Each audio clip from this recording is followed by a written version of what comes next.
actually part of the Gates Foundation. And it uses this data methodology to create stochastic statistical models that would predict the impact of a device that does not yet exist, or an intervention that does not yet exist, on a particular country against either seasonal or other factors relating to the disease. This happens to be Madagascar. It's simulating the presence of malaria and the impact of on malaria of a new intervention relating to a next generation mosquito bed net. And it's a very simplistic, it's a very simple problem, but this allows somebody designing an intervention or designing a product or designing to essentially simulate, using these kind of impact metrics, what is the likely impact that they'll have. And at the Gates Foundation, these type of techniques are used to actually decide what to invest in. And so I'm telling you that because this is becoming now mainstream. These kind of approaches are becoming mainstream, not only in public policy, but in investment circles. So I run a venture capital fund as an example, and we're using the same exact techniques to pick the problems we're going to be backing.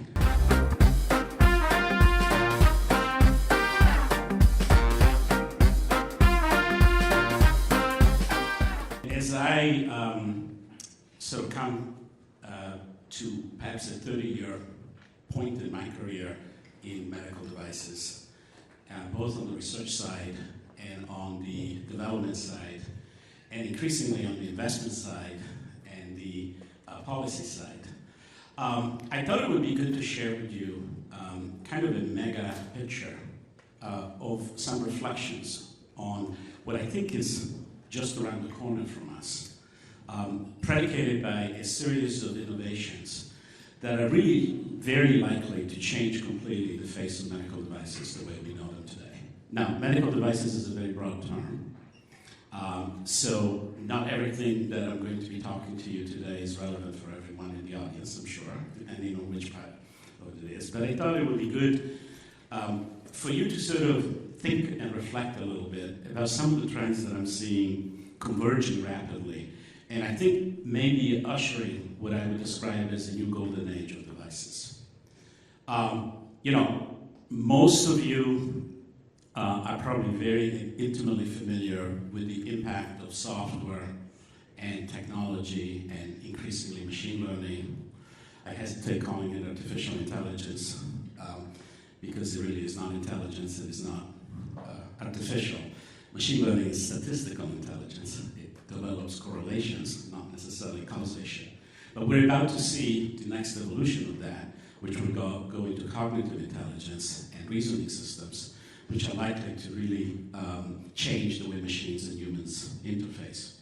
So I thought I'll title this conversation Disruptive Medical Devices. And I'm not entirely sure whether this conversation is going to be completely realistic or completely coherent, so please stop me and ask questions, so feel free to disagree. So I thought I'll throw up a series of trends that I'm increasingly seeing as dominating the discourse in terms of the evolution of healthcare and healthcare delivery, as well as some of the frontiers that are encompassed on this in the medical device space. So there's a lot of talk about precision medicine. People define it differently. I'm not sure that we totally believe yet the role of precision medicine in the future of healthcare outcomes. But especially in the areas like cancer, increasingly positive outcomes are coming only when you apply precision medicine. And of course, the basic tenet of precision medicine is you're going to use genetic profiling to essentially customize treatments and other procedures, and that inherently means there are devices involved and assays involved in performing that precision medicine calculation. But this is going to become much more than that. And devices will take a role in precision medicine, not only to profile and bin patients, but it's going to become the way drugs are actually developed. And I'm going to come back to that. The subject of treating sickness versus treating wellness, so preventing disease before it becomes disease, is also an increasing factor. If any of you track my old boss, Bill Gates, you may have watched his TED Talk in 2015. And in 2015, Bill predicted, down to the economic impact, the type of virus, predicted a COVID pandemic. He was off by maybe a year in terms of when it all happened. Now, how did he predict it? He predicted it because when you look at these issues of prevention, you can pretty much see what is going to happen to the epidemiology of disease. And you can make some very important public health conclusions from it. The other sort of mega trend that I want to call your attention is this move to point of care. Increasingly, your doctor is this. And the relationship of patients to healthcare is completely changing. I was at the breakfast table, I was sharing a piece of data. I happened to be on a panel that is advising the British Prime Minister on the future of the National Health Service in the UK. And as part of that, there was a recent study that was conducted that basically showed that the push towards specialized care is increasingly counterproductive on the outcomes of the patients. And a particular aspect of that study showed that 70% of all patients in British hospitals will be actually better off being at home and being treated in primary care. So, a different piece of statistics, I live in Los Angeles, and the west side of Los Angeles, which is a relatively affluent, maybe 3 million people section of the city, has more MRI machines than the entire combined Western European total of MRI machines. Does that mean that the average West Los Angelenos is healthier than the average Western European? No, it just means we have a much more expensive healthcare system. So this idea of immediately moving patients out of primary care, out of wellness care, out of preventive care, into acute and specialized care is really becoming an issue, both from a cost and a reimbursement perspective and from a outcomes perspective. And then the big one, the word theragnostic has been around for a long time, but really we haven't had devices that are therapeutic, with some exceptions. You could argue in cardiovascular care and in a few other things, devices are performing a therapeutic function. But the idea that a device could replace a drug for some kind of therapeutic aspect is pretty new. And I will show you in a minute that there are trends in the science and the technology that are ushering this new era of devices becoming therapeutic. So these are some of the topics I want to talk about. I skipped a few, but you see them there. But before we get into that, I'd like to come back to why are we in the medical devices business. And this is something that takes me back to my 10 plus years of investing Bill Gates' money for impact in general healthcare delivery and devices spaces. Increasingly, and we're just living through a crisis in population health through the COVID pandemic, increasingly the impact of the medical technologies that we're all involved with has the potential to transform the world. As a matter of fact, there are some technologies that are incubating today that could completely and radically transform the way we think about disease on such a scale that it would be planetary scale. We're also increasingly seeing a convergence between the health of the planet and the health of the people on the planet. And if you happen to have attended the last climate conference, the COP conference in Glasgow, you may have been surprised to see a major presence by the World Health Organization and a 500-page report that is actually looking at the impact on healthcare from climate change. And of course, a lot of people will say, okay, I get it, because of the climate is getting warmer, we're going to have mosquitoes in places that we didn't have mosquitoes, so maybe we'll have malaria in places that didn't have malaria. By the way, there's malaria in Florida at the moment. You may have heat strokes in places that don't have heat strokes and so on. But it's actually much more dynamic than that. If you think about it, the planet is a petri dish, and we've just turned up the heat. And so there is accelerated genomic and evolutionary pressures on pathogens and disease. And if you think that it's an accident that we had the pandemic now, or if you think that that it's an accident that over the last 15 years we had 22 pandemic potential bugs emerge when we didn't have any for the prior 100 plus years, well, let me tell you, it's not an accident. So this idea of One Health, the idea of zoonosis and diseases that are skipping from animals to humans, of course I'm talking about infectious diseases, but this has effects on epidemiology across the disease space. So I wanted you to think a little bit about the impacts of what we're doing. And for a different reason, in addition to sort of being humanitarians and high-minded. During the 10 years of investing almost $30 billion in medical devices for Bill, I discovered a correlation. And the correlation is from a business strategy perspective. The biggest was the impact of our products and devices. The biggest was the performance, financial performance, and the outcome of the companies what we built. So some of our biggest unicorns that came out of that effort were companies that achieved the highest human potential and human impact. And so I would argue to you, as you think about these megatrends, as you think about the next thing, as you think about the evolution of your products, think about their impact, because high impact might just be a great business strategy to ultimately achieve global scale. And if you're going to think about impact, then you have to think about impact in a quantitative way. I probably have 50 business plans on my desk for new devices, new products, and every one of them starts by saying, we are solving X problem, and it's the most important problem to solve in medical history. Well, I'm not trying to say your disease is more important than that disease, but you need a methodology to try to really assess the true impact of some of these products. And so my thesis around the strategy for high impact innovation centers on the concept of a DALI. And if you're not in public health, you might not know what that means. But this was a metric of impact that was actually developed by Gates.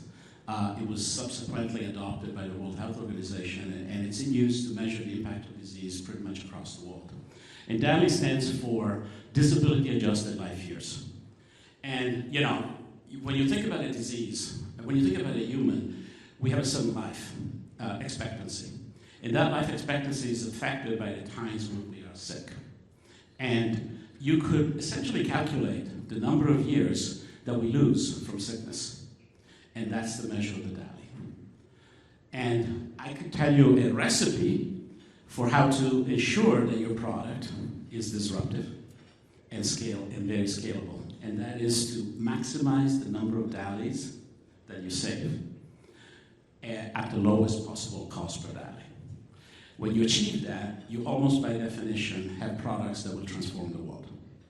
And so the reason why I'm telling you all that is because you can incorporate these type of metrics into creating pictures like this. This is the entire global burden of disease for the entire world.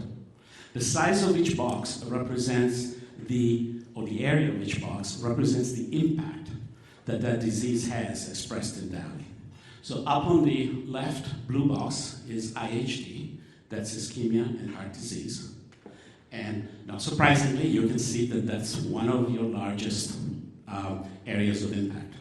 If you could eliminate it, maybe combining it with stroke, if you could eliminate it, you'd be close to eliminating a quarter of all global burden of disease expressed in DALI. Some of the highest impact companies that I've seen execute successfully map their products into these type of pictures and make decisions of where to put investments and where to put market strategies based on these actual and projected impact areas. Now, of course, it's easy to say eliminate ischemia, heart disease, and I'll be right with you, is a high impact thing, but then the real question is, what do you need to do to make a difference in that particular box? Yes, let's take the question.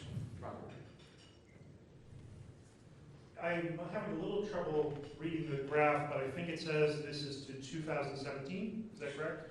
Yes, my plot is a little bit dated, Okay. but So the you diabetes portion has exploded recently, so we really need to look at this real time as well, correct? You're correct.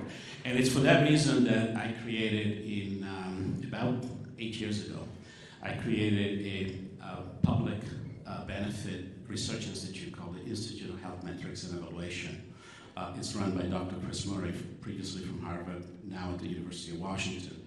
And if you go to IHME, ihme.org, or you can do a search around global burden of disease, you'll actually see an open database. He has the world's largest repository of DALI data. And you can see an open database that you can actually use to make these kind of assessments. And not only you would use it, but every government uses it, and every multilateral uses it. Anytime you see a piece of data that says the importance or the prevalence of a certain disease is X or Y, it comes from the IHME data set. And they are constantly updated, and it is in real time. And part of what you can see off on the right there, those sort of intensity of the colors, they represent the speed at which a particular condition is increasing or decreasing.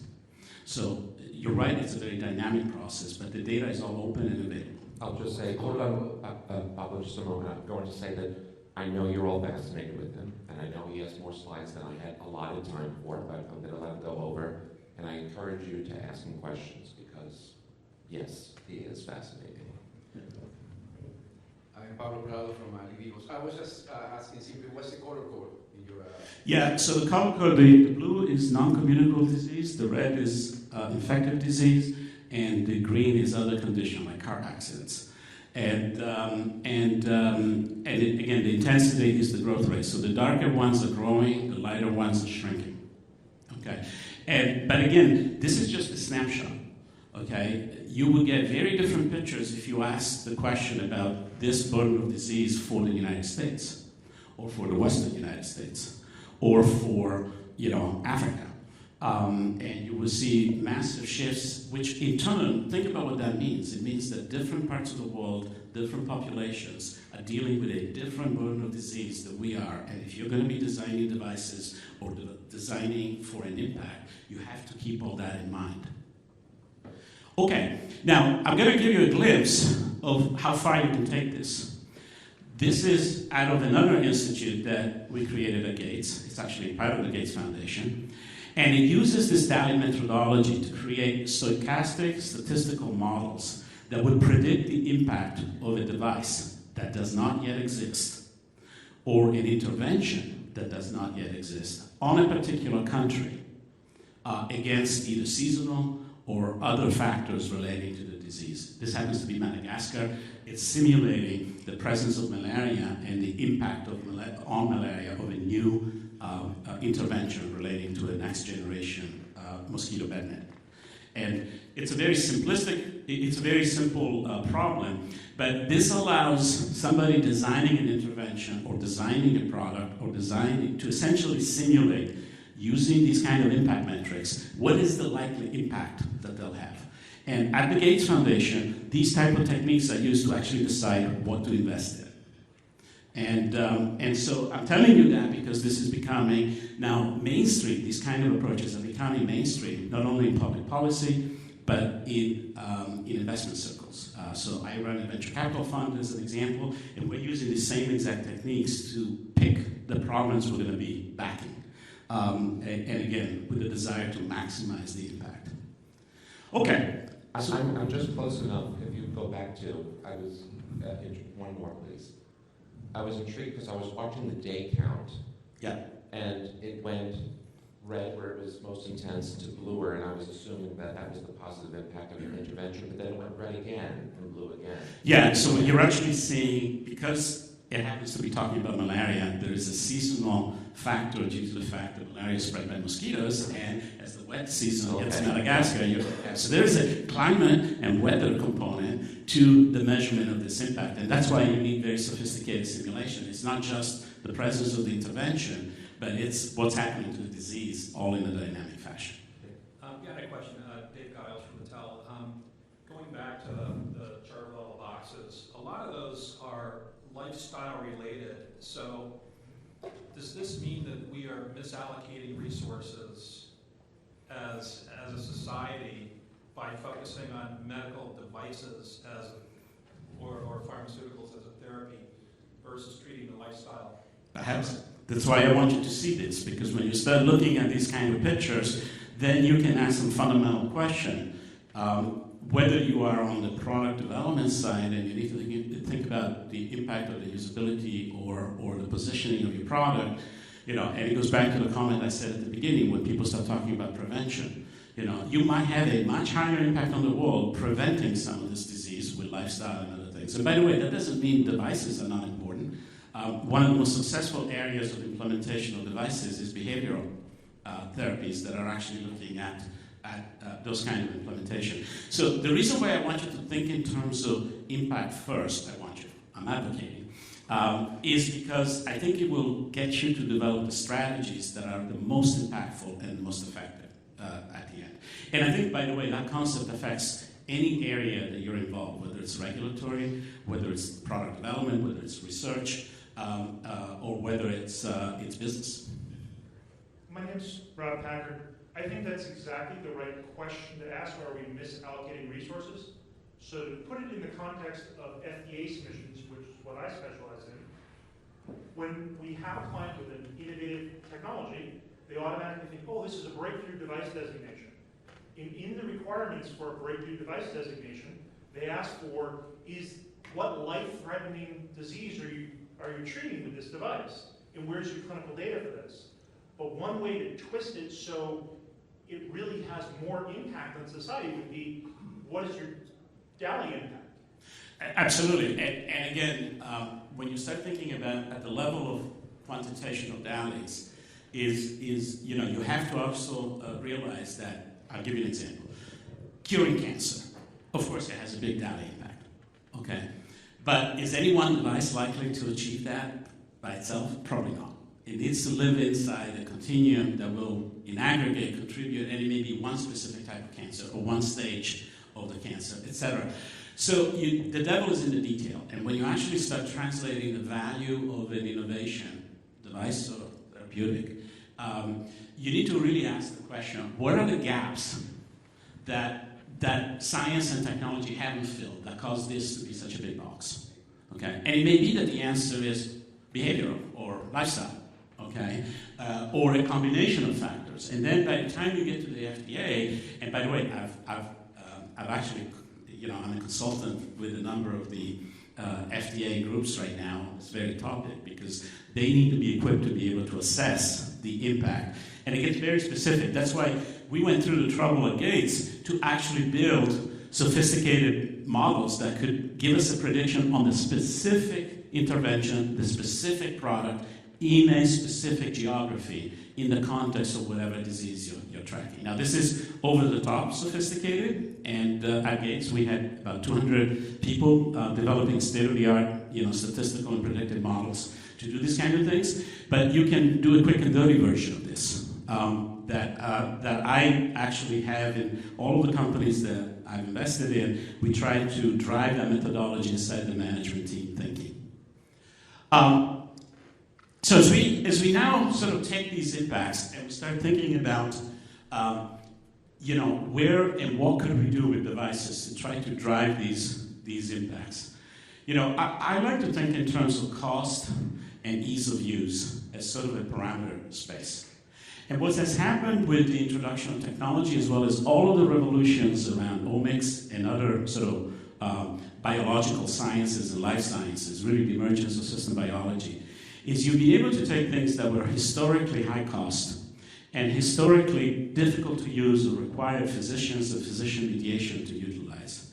And they're slowly moving to the point of care, which means they're moving up the axis of ease of use. And now about to dramatically come down in cost.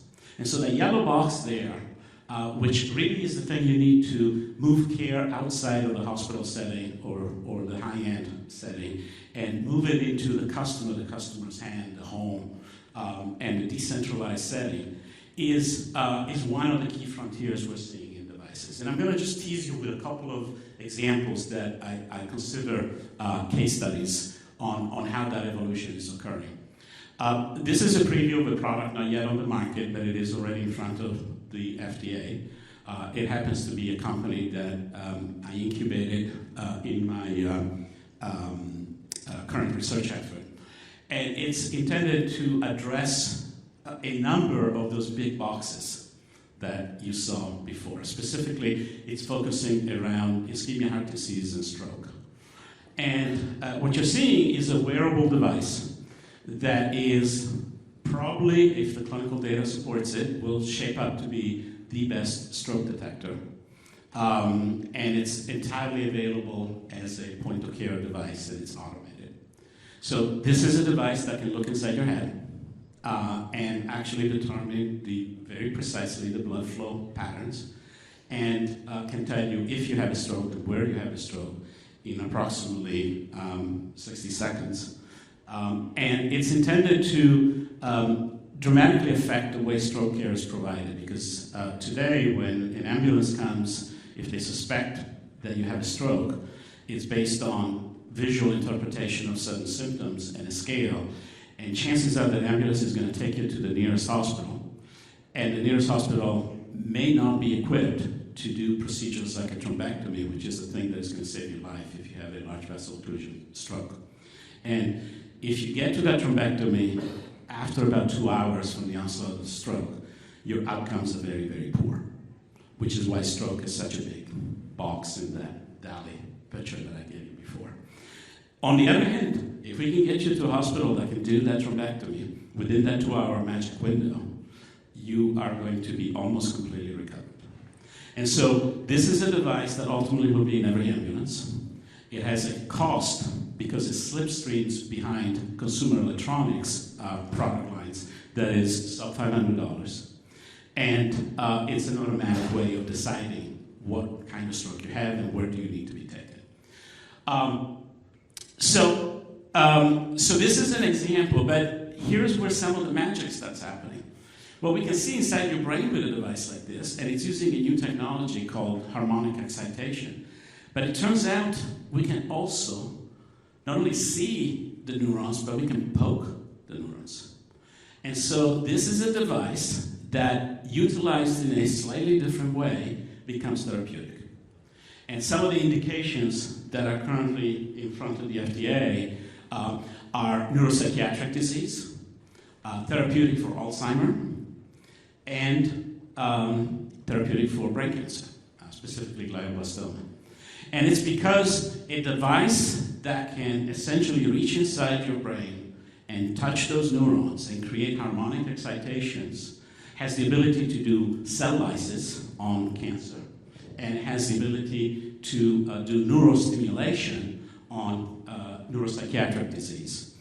And it's all a wearable piece of product. Now, there are techniques to do these kind of things today. They involve room full of equipment and hundreds of thousands of dollars per seat, and patients having to do extended 6-10 week visits into hospitals that can now all come to a self-treatment, automated treatment at home. So this is an example of what I mean when you start thinking in terms of the problem areas and you start thinking about the convergence of these technologies.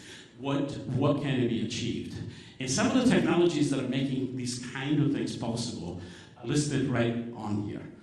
The idea that you can incorporate the advances in omics with advances in tissue engineering and cell biology, with personalized constructs, including the ability to create personalized disease models and so-called organs on a chip, all combined into personalized biomaterials, in turn enable the construction of these devices that have this sort of highly convergent capabilities. And to give you a separate case study, I'll tell you a little bit about the work that my Terasaki Institute is doing on organs on a chip. Maurizio, I'd like to ask about that. Who is that? Is that a company you founded? Is it? No, the Terasaki Institute is a nonprofit, loosely affiliated with UCLA. It runs a research center. They were pioneers from Dr. Paul Terasaki, a pioneer in transplantation. And they are now developing a lot of personal medicine technology as a research institution. So, how did you become involved with them? How did that transition from what you were doing to this happen? You were living in Seattle before. Yeah, I was living in Seattle, although my real home was always in LA, so I was commuting to Seattle. Oh. And the Terasaki Institute is a fantastic place that is doing this really leading edge research, so it's a good place for me to bring some of my academic research. And I focus on helping them develop a research program that is ultimately highly translatable and can spawn companies. So it's you can think of Terasaki as being a research center with its own incubator and accelerator built in. Well, I'll say it at the end too. I'm so grateful that you're spending time with us. I've made the executive decision of cutting into your coffee break so that we can hear him speak some more. We'll wrap in 5 minutes. And I almost done.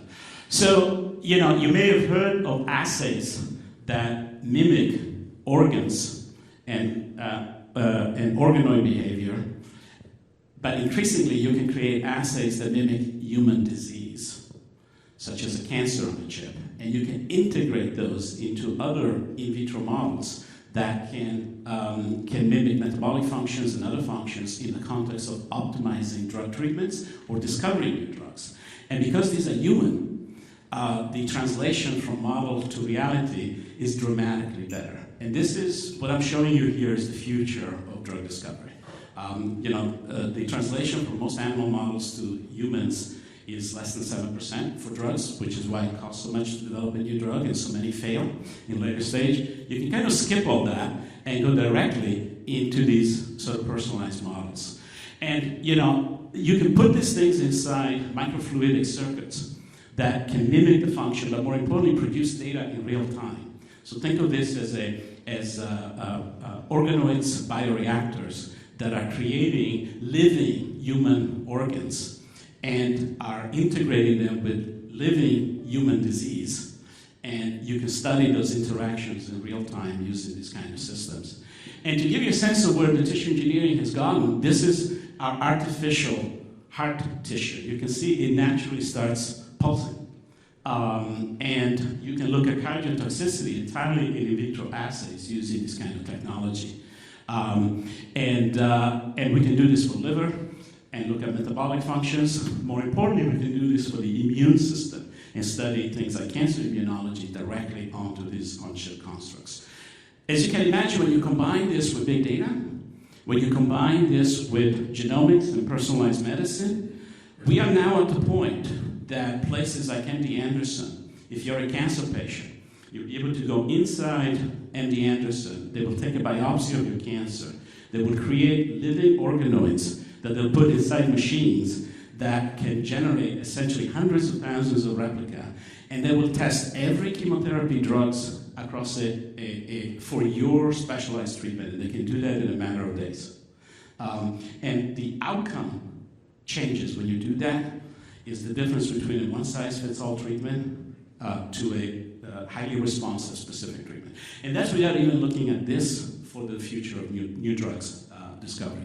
So these are devices that are becoming tools for drug discovery as well as they're becoming therapeutics by themselves. And this is just part of a recently published study where we actually predicted using this in vitro construct we predicted some of the most spectacular cardiovascular drug failures.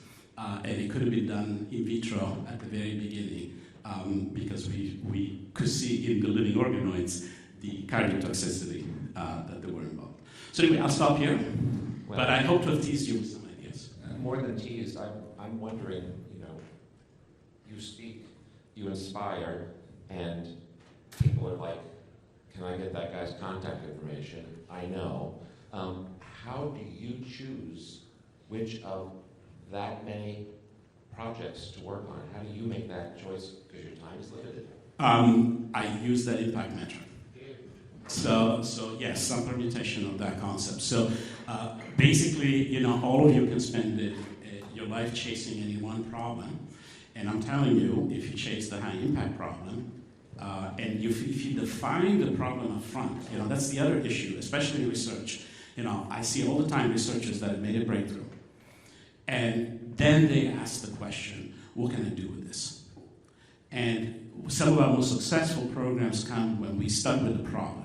and we define the problem, and we take scientists from an interdisciplinary area, and we put them in a room, and we say, here's the problem you gotta solve. Okay? If you solve it, we have a business, we have funding, we have all the things to really allow for the scale up. And that idea of doing problem-first development, you'll be surprised how few people are actually doing it. I had a quick question, and it sounds a little bit strange. I'm Jan Gates from Packwise Consulting. But 20, 30 years ago, there were doctors trying to do what you were talking about with the cell technology and individualized chemotherapy and everything, and they were banned from medical practice. How did you get past that with the FDA and the doctors and stuff? So, it's the predictive value. You can do cell culture and look at drug susceptibility on individual cells. And that is predictive to a very limited extent. By the way, drug companies do that all day long. So, physicians may not be necessarily doing that, but within the drug discovery industry, that's one of the key techniques. So they're doing it now, but then it was not considered acceptable. I think the understanding of biology, cell biology, system biology, when you're looking at something like that cardiac tissue I showed you, you have another discipline that is also highly disruptive called tissue engineering. Because the functioning of the cardiac tissue is not just some cells. When you go back to the example of the neurostimulation technology, the functioning of that technology is not just based on some neurons. It's based on the entire coexistence of those multiple cell types in a living tissue. And that's why the technology had to evolve to really replicating complex living organoids that exercise the physiology that is associated with those. And it's only at that point that you can start getting predictive value out of it. And the fact that these technologies are now becoming commonplace will allow the doctors to do it in the clinic. There are machines that literally have this in a box. Please thank my fascinating friend, Maurizio.